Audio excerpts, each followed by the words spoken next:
ये 24 जून को एक आसान सवाल पूछा था 2022 में। A vertical electric field of magnitude इतना just prevent a water droplet of a mass इतना ग्राम फ्रॉम फॉलिंग। क्या कर रहा है कि वर्टिकल डायरेक्शन में इलेक्ट्रिक फील्ड है और ये एक वाटर ड्रॉपलेट है जिसके पास मास और चार्ज है।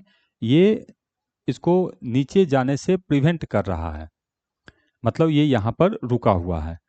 तो हमें ये बताना है कि इलेक्ट्रिक फील्ड का नंबर दिया है, मास का नंबर दिया है, जी का नंबर दिया है, तो क्यू का नंबर बताओ कितना होगा। कैसे बनाएंगे, ये बहुत ही आसान सवाल है।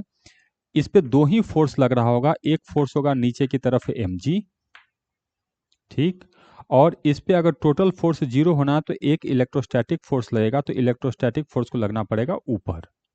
तो इलेक्ट्रिक फील्ड ऊपर की तरफ है तो ये चार्ज पॉजिटिव होना चाहिए, तभी ये पॉसिबल है। और ये जो फोर्स होता है ये होता है Q इंटू ई। और अगर इस पे टोटल फोर्स जीरो है तो ऊपर और नीचे का फोर्स बराबर होना चाहिए। तो इक्वेशन हम लोग को सिंपल बैठा कि Q into E equal to M G. बहुत ही फेमस क्वेश्चन है ये और बहुत ही सिंपल क्वेश्चन है। मिल्कन ऑयल ड्रॉप एक्सपेरिमेंट नाम से जानते हैं इसको। तो हमको चार्ज पूछ रहा है Q कितना होगा, तो ये हो जाएगा M G divided by E. सारा नंबर पुट कर दो, आंसर आ जाएगा। तो मास कितना दिया है, देखो मास यहाँ कुछ भी दिया हो मैंने इसको ऐसा यूनिट में कन्वर्ट कर दिया है, तो अब मेरे पास तो कोई समस्या का विषय नहीं है। ऐसे क्वेश्चन में कहा है जी आप 9.8 लीजिए, ठीक है, जैसा कहोगे वैसा लिखेंगे। डिवाइडेड बाई ई है 49 इंटू 10⁴।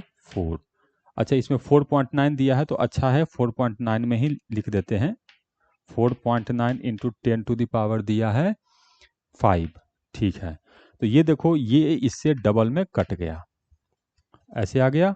तो ये इधर गया तो -5 हो जाएगा, तो ये तो आ गया 2 इंटू 10⁻⁻9 कूलम।